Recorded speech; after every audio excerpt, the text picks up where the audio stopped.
as far as, stories around anywhere, is how do those stories kind of either teach us or instruct us? But what I found interesting just the other day was a story that did neither. Now, that's where you kind of verge from myth and legend, which always has that teaching component, to what is this? It was a Wendigo story. So there's this old man who's a Larock. It's a name from around Belcourt. This is a long time ago. But he was fishing, and he had set some nets out in the water, and he was busy on the shore fixing another net, and he heard something splashing. So he turned and looked, and there was a weird woman grabbing fish out of his net and eating them raw. And he grabbed his gun and shot her, and his wife came out of the lodge, and she said, "You got to chop her up. She's a Wendigo." And so he did. There's no moral to that story.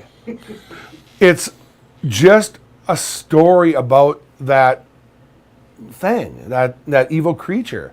And I was like looking at it going, people are like, "This is a great story." I said, "Yeah, it is, but it's missing that." And so it brings you to the point of, is this a legend or is this an accounting of something real? Because there was no moral.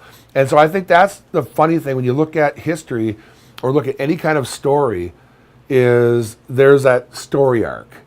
But when those stories lack that, they still have value. They don't teach you anything, but they do. Because all of a sudden you have this real event around a mythical creature that might not be mythical, because I found another one which talked about a Wendigo. And it was another guy who was hunting. He was a Métis man, a mixed blood person. And he was along the slough hunting ducks, and he heard kind of a swishing behind him. And he kind of glanced over his shoulder and he saw a Wendigo. But this Wendigo had a gun.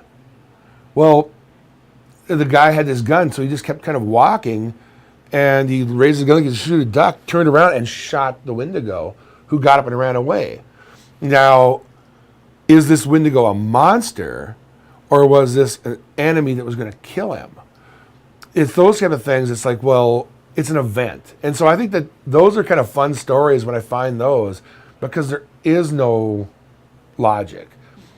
Also, conversely, we need to make sure that we don't clean up history too much, because there's that idea we have to sanitize things to make them more palatable and less painful. But really, we learn about a lot about ourselves and about our history by looking at painful things.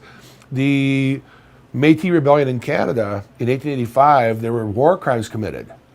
I found a story which horrified me.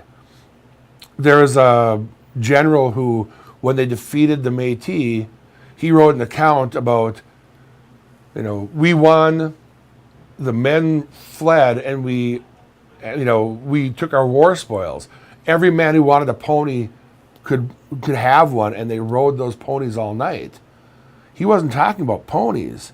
He was talking about rape. And it was a euphemism. And I mentioned this on a story that I wrote about how there were war crimes committed.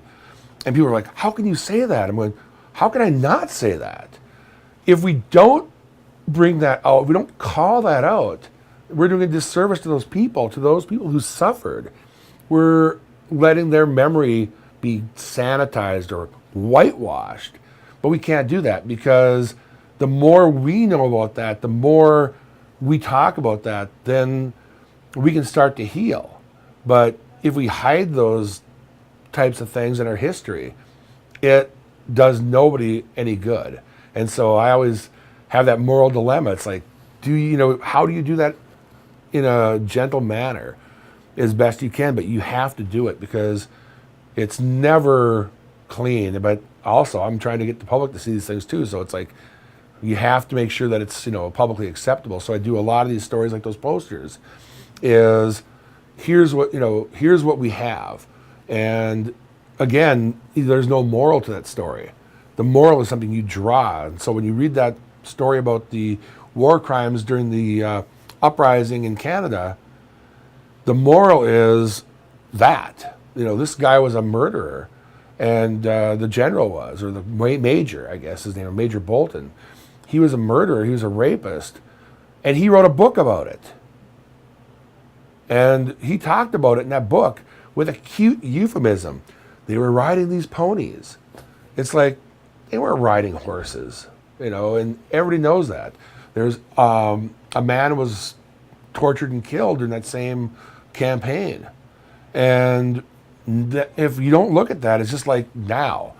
We turn our blind eye. We don't want to think about these bad things that happen, especially when dominant society doesn't want to see them. That's the danger. Because for them, it's like, well, you're making us feel uncomfortable. Well, we're not here to talk about your comfort. We're here to talk about this event or this pipeline or this, missing and murdered women, Indigenous women. We need to talk about those things because those make society uncomfortable. If they're uncomfortable, society forgets about them. They forget about Black Lives Matter. They make it about All Lives Matter. Missing and murdered Indigenous women get swept under the rug. But yet, girl goes missing and she's blonde and blue-eyed. It's national news. Thousands of Native women go missing. It's all about making sure that we're telling our story. We're taking control of our story, our narrative. And I think that's what it comes down to as Native people is we need to be the ones in control of the narrative. We've waited long enough. We've let somebody else tell our story. Now we're going to take control, and our hand is going to be on that pen.